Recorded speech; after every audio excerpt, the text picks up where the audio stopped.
When the Japs bombed Pearl Harbor, they upset our thinking about a great many things, including Alaska. Most people, if they thought of Alaska at all, thought of it as a cold, rugged wasteland, of little value except for its gold, fur, and fisheries. Now, suddenly, it seemed to have considerable additional value, both to us and to the Japanese. And its strategic position was not comforting.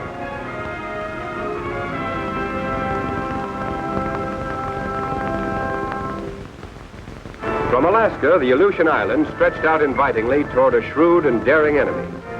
The great Japanese air and naval base at Paramushiro was only 750 miles from Attu. Attu was only 1,200 miles from the mainland of Alaska. And Japs in Alaska would be a direct threat to the west coast of America and also to the interior. Alaska's long and broken coastline was weakly defended. Our bases were few and far between. And our only means of supplying them was by sea or by air.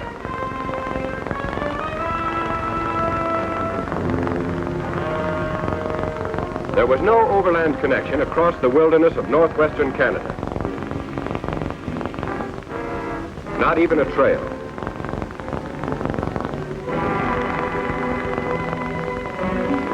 If our shipping lanes could be interrupted, Alaska might fall.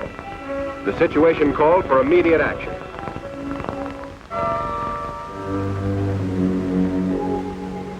The Canadian government had already carved out a series of 5 airports between Edmonton, Alberta, and Whitehorse, Yukon Territory. And there were other fields in Alaska between the Yukon border and Fairbanks. With Canada's consent, the United States War Department decided to build a military highway from Rails End at Dawson Creek, British Columbia, to Fairbanks, Alaska, to link up and supply these airfields and to provide emergency access to Alaska for troops and materiel. This highway would extend roughly 1,500 miles, about the distance from Washington to Denver. The frontier town of Dawson Creek saw the arrival of the 1st Army Engineer Troops in March 1942.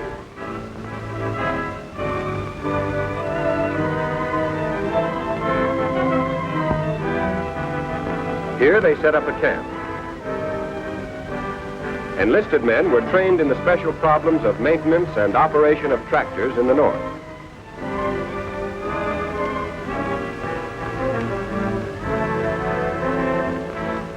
Their stiff workouts in sub-zero weather over the surrounding hills soon produced skilled cat skinners.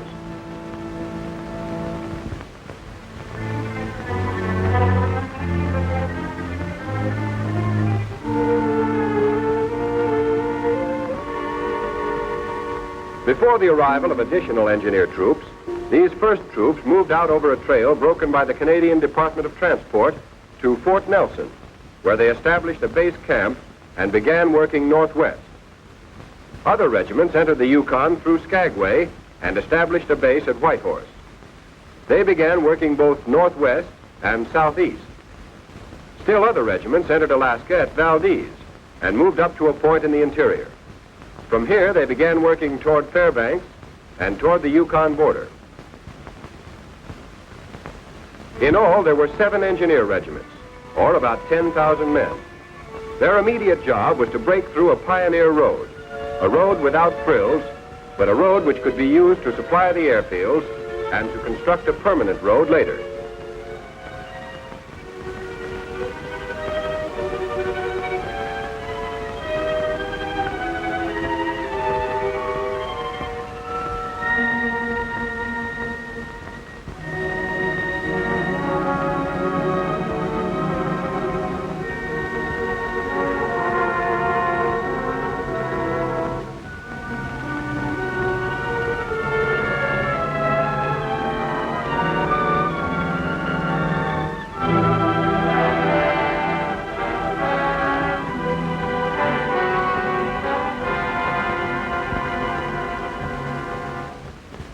All spring and summer, the troops hacked, cut, and gouged their way through the wilderness.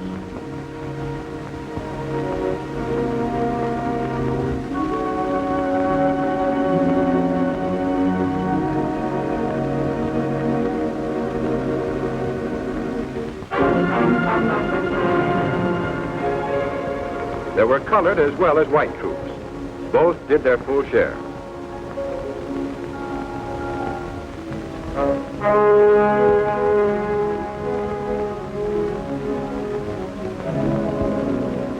They cut around mountainsides and across valleys.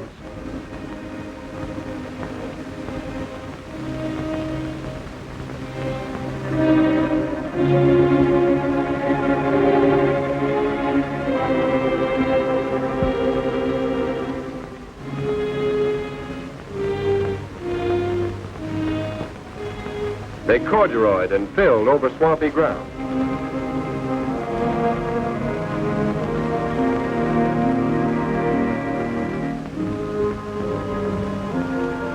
They slithered in the mud of thawing ground frost.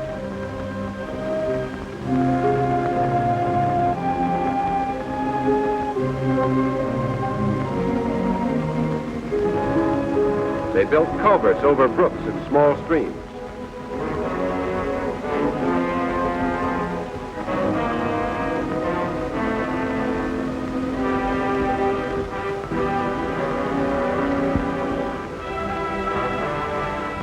They built bridges over mountain torrents and full-fledged rivers.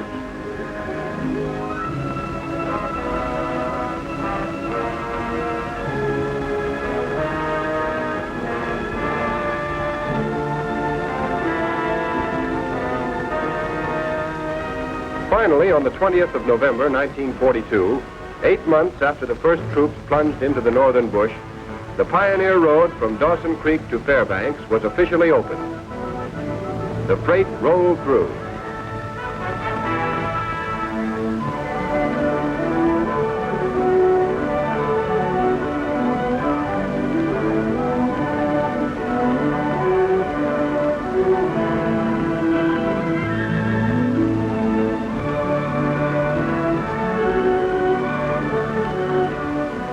And the truck drivers were surprised to find that the road was much better than they expected.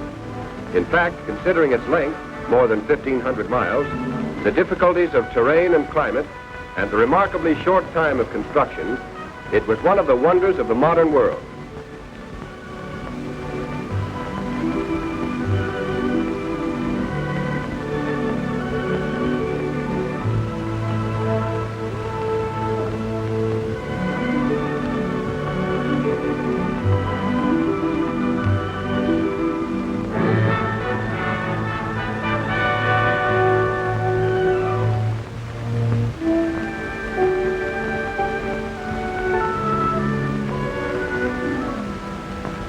Fairbanks, the northern terminus, founded 40 years ago as a gold mining camp, was already a modern little American city in the heart of the Alaskan wilderness.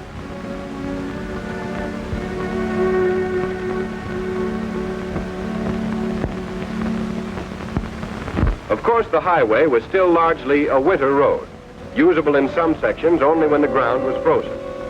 Its bridges were temporary, and many of them would be washed out by the ice and floods in the spring.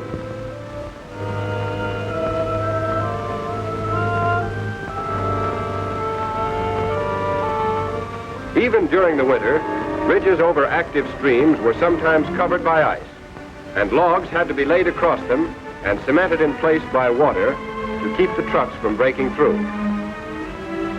And there were other hazards. Active springs built up mounds of ice that had to be fought constantly.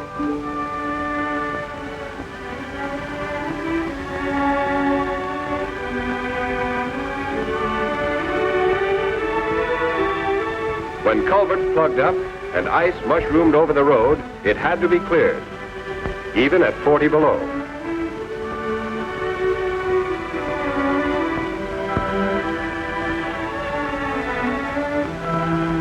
Or a truck might stall in a rut or ditch where ice was forming, and while the driver went for help, it would be frozen fast. At many points, the grades were too steep, especially when they became icy.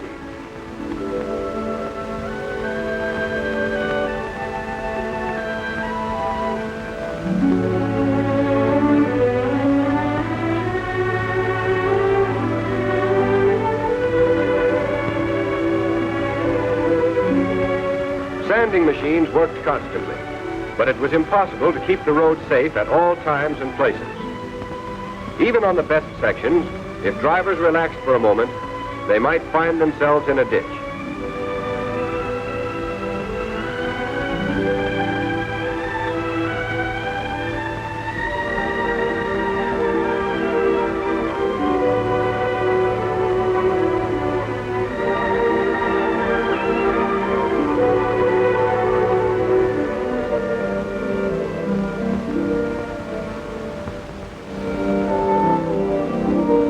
Tow cars worked the clock round, patrolling up and down the highway, dragging trucks out of trouble whenever they found them.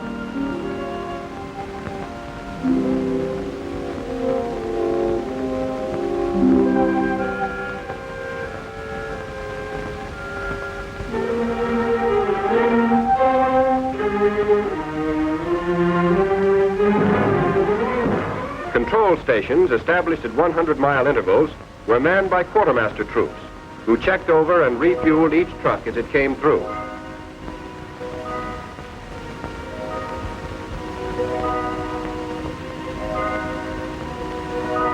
Troops had to repair and service their equipment as best they could, but repair facilities were badly overtaxed. Both spare parts and mechanics were scarce. Many trucks were deadlined for weeks at a time.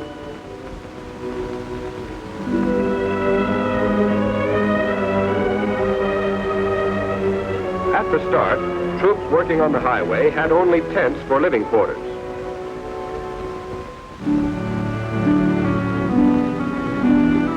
By the beginning of 1943, however, most of them were living in Quonset huts. Sometimes, for added warmth, they were banked with sawdust. They came in sections and could be erected in a few hours. Following closely behind the soldiers who built the Pioneer Road came civilian contractors to turn it into a permanent, all-weather road. They established their own camps and repair facilities at vantage points along the route.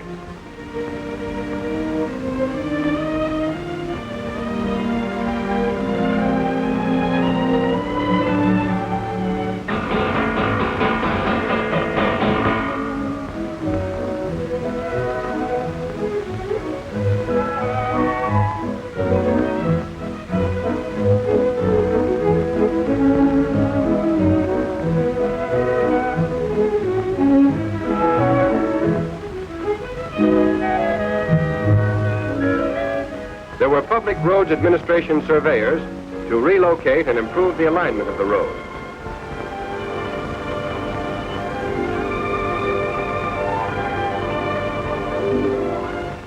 There were skilled crews with power shovels to widen the road and cut down grades.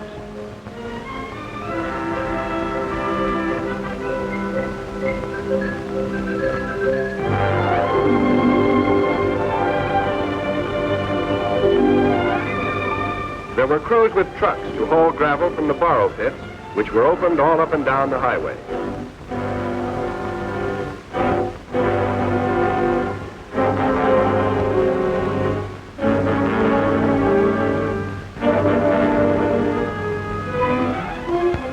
There were dirt-moving machines as well as trucks to build up the road. There were bulldozers to spread and pack the gravel.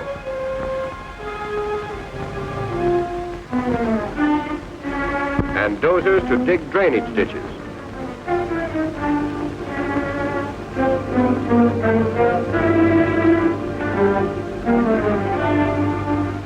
There were motor graders to smooth the surface. There were skilled structural workers and carpenters to build permanent bridges, replacing the temporary ones of the engineers.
ice formed in lily pads on the rivers, strange new patterns in steel rose against the cold northern sky.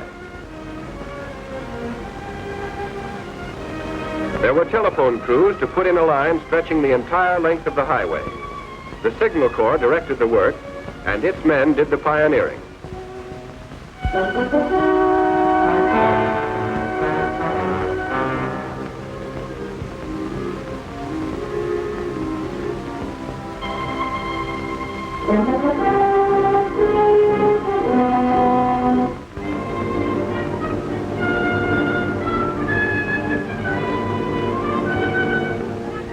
All this activity demanded a constant flow of supplies, both up the highway and by sea. The Japs, although they had been entrenched in the Aleutian since June of 1942, were unable to interfere with coastwise shipping to Alaska.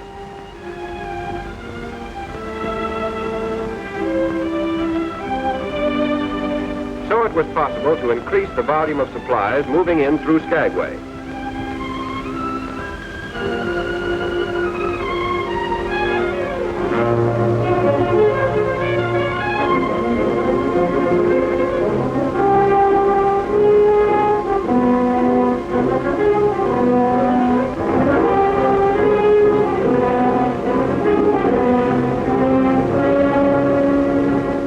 Rainy, windswept Skagway was built up as the gateway to the fabulous Klondike during the gold rush of '97 and '98, when gamblers and desperados like Soapy Smith held sway. Then it became a ghost town, surviving only as a small port and railroad terminal, attracting a few hundred tourists each summer.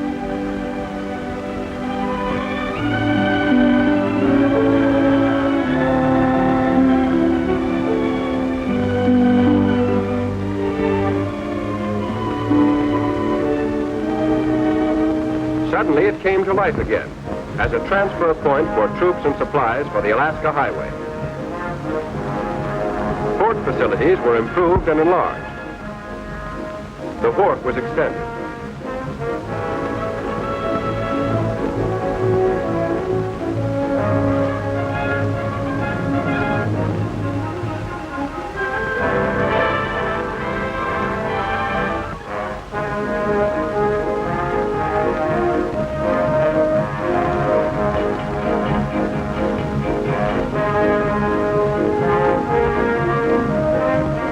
Freighters coming up the inside passage from Prince Rupert in British Columbia could be unloaded quickly and easily.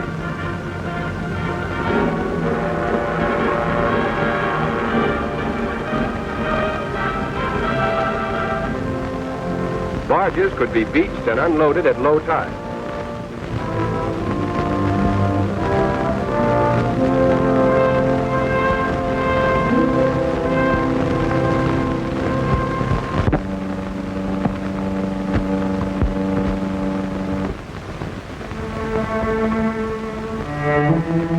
From Skagway, supplies moved across the mountains on the narrow-gauge White Pass and Yukon Railway. This winding railway is one of the steepest in the world. It follows closely the famous Trail of '98, on which many a man lost his life climbing its icy ledges on his way to the Klondike. To make sure the railway would continue to operate during the emergency, the Army leased it and installed a railroad operating battalion to run it. All winter long, in spite of cold and snow and treacherous rock slides, these trainmen in uniform kept supplies and equipment rolling steadily the 110 miles into Whitehorse.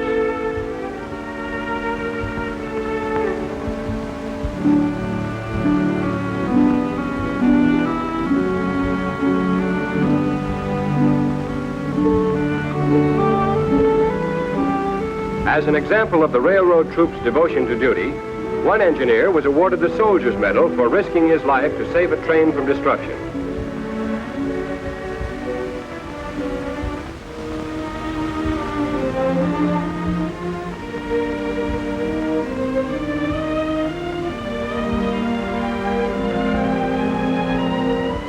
Whitehorse, at the head of navigation on the Yukon River, 40 years ago in its gold rush heyday, boasted a population of 20,000 people, which later dwindled to a few hundred.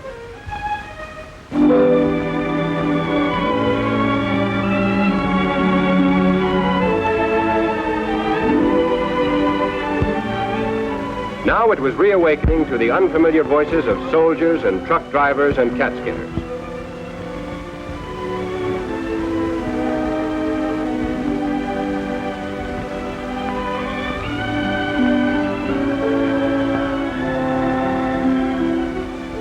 On through the spring and summer, the road building continued.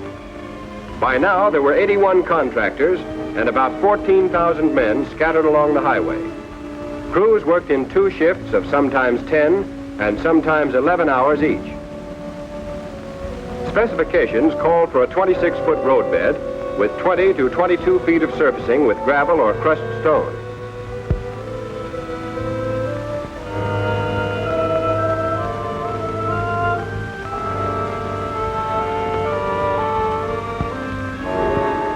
And in addition to the highway itself, an important supplement was being built, the Haines Cutoff. Running from Haines in the Alaska Panhandle, 160 miles north to a point on the highway 95 miles west of Whitehorse, the cutoff was designed to relieve the strain on the White Pass and Yukon Railway. It was begun in the spring of 1943, with engineer troops pioneering the road south from the Alaska Highway.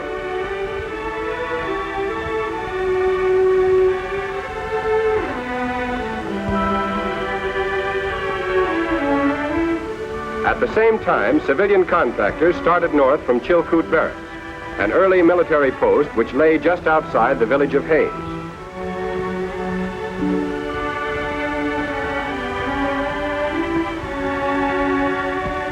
For the first 42 miles, an old motor road was improved, widened, and in places relocated.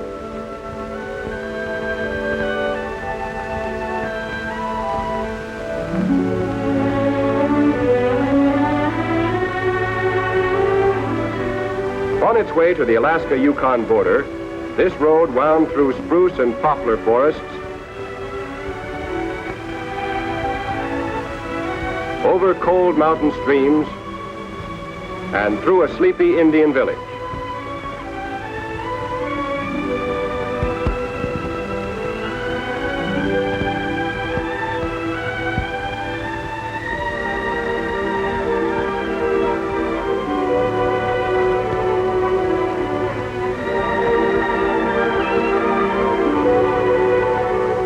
From the border northward, the route followed an old pack trail. Here the contractors started from scratch, clearing timber, grading, and surfacing.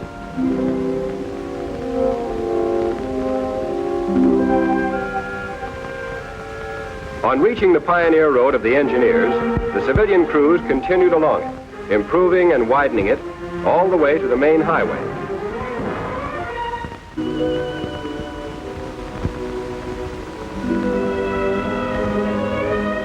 When the Haines Cutoff was finished in the fall of 1943, the Alaska Highway had an all-weather connection with Tidewater.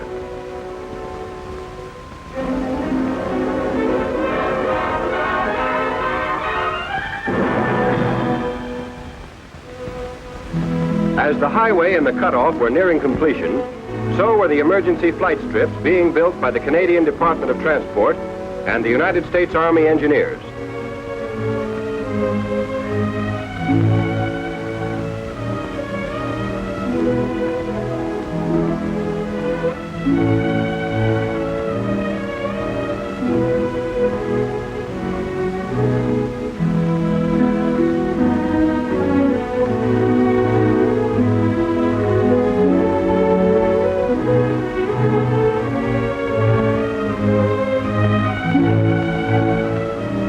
These strips were spaced between airports to provide a safe landing surface for pilots who suddenly ran into trouble.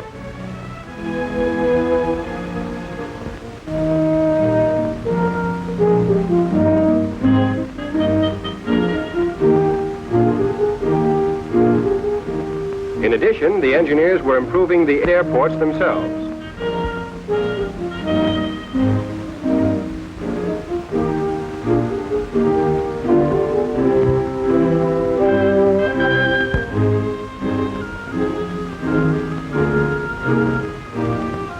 Extra hangars were built.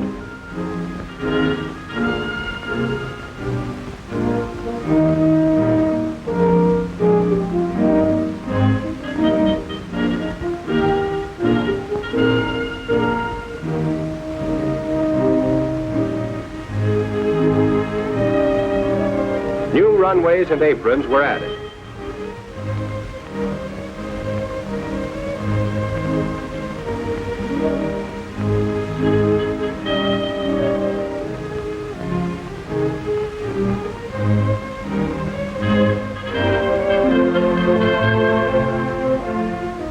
These airports were enlarged and the flight strips were built not only to speed American planes into Alaska, but also to service red-starred fighters and bombers being ferried on Lend-Lease direct to Russia.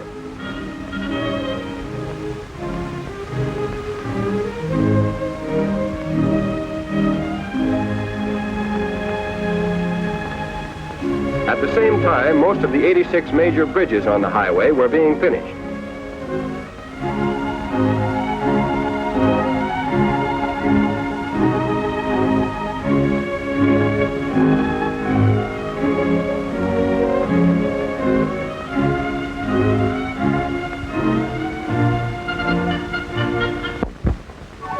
The largest of these was the Peace River Bridge, spanning one of the great rivers of the North.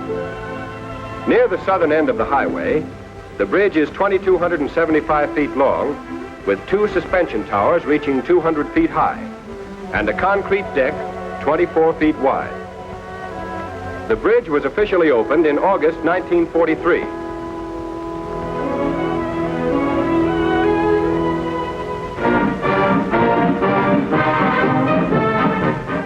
Soldiers and construction workers came from various sections of the highway. There were officers and officials representing both the United States and Canada. There were speeches.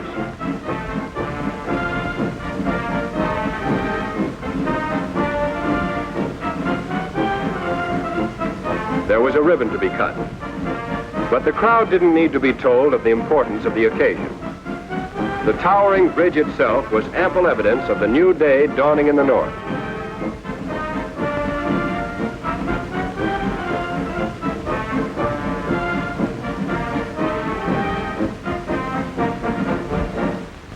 Now the lower half of the highway was finished. In all seasons, trucks from Dawson Creek could travel straight through to Whitehorse.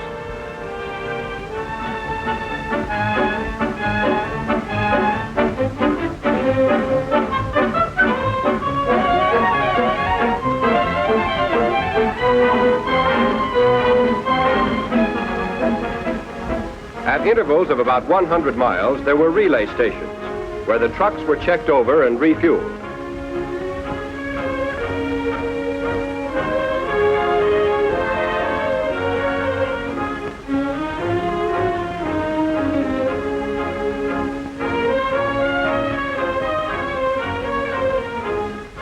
In the pioneering days, most of the fuel used on the highway was trucked from railhead at Dawson Creek or brought up the inside passage in tankers to Skagway.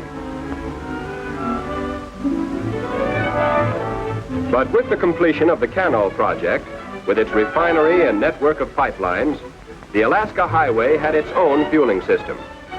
Oil from Norman Wells was refined at Whitehorse, and gasoline was pumped through supplementary pipelines to all points on the highway from Watson Lake to Fairbanks.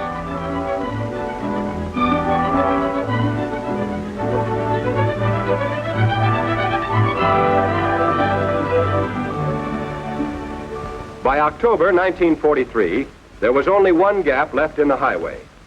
It was just east of the Alaska-Yukon border. On the 13th of October, the remaining gap was only a few hundred feet. There were 2 crews working toward each other. In this section, there was permanent ground frost.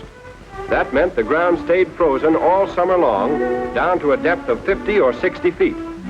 If the surface cover of moss and vegetation were disturbed, the ground would quickly thaw and become a quagmire. So the contractors used a road-building technique peculiar to the North. Rock, fill, and gravel were spilled out on the ground and carefully spread over the surface. In this way, insulation was added to that already provided by nature, and the frost was permanently locked in.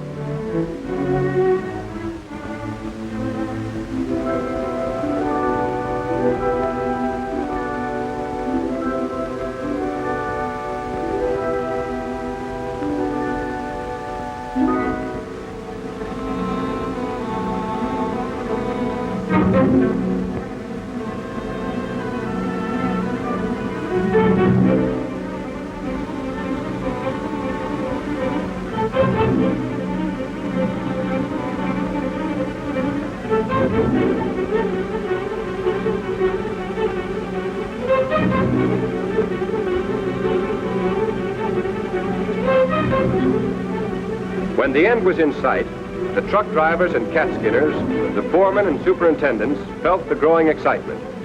They were witnessing the climax of 20 long months of toil by 25,000 men.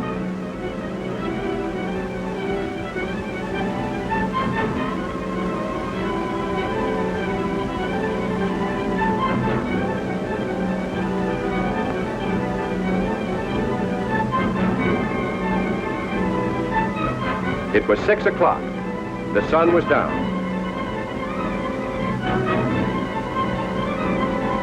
The bulldozers moved in.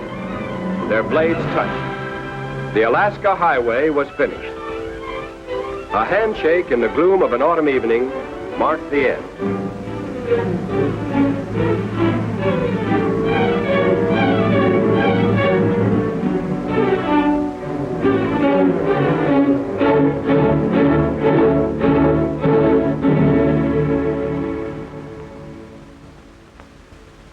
This is the road these men built.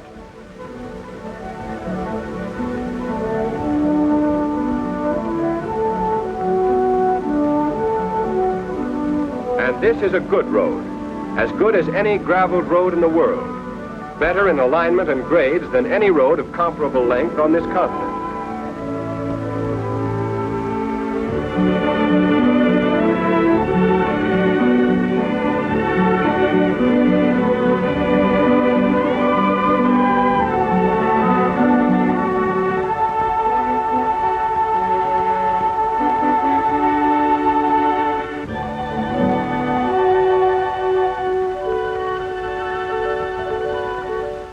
But the Alaska Highway is much more than a road, much more than a brilliant construction feat. It is the backbone of our military position in the far northwest. Its smooth surface provides a safe, all-weather route for trucks and cars from the transportation network of southern Canada to the interior of Alaska. Through the 1,600 miles of integrated canal pipelines, fuel to supply the road, the airports, and the flight strips is readily available. Now we can press home the attack.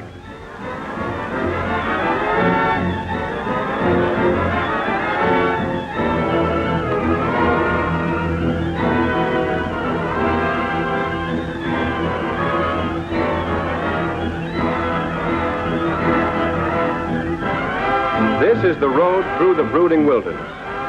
This is the wedge which has pried open the last great frontier of America. The key which has unlocked the treasure chest of Alaska and the Canadian Northwest.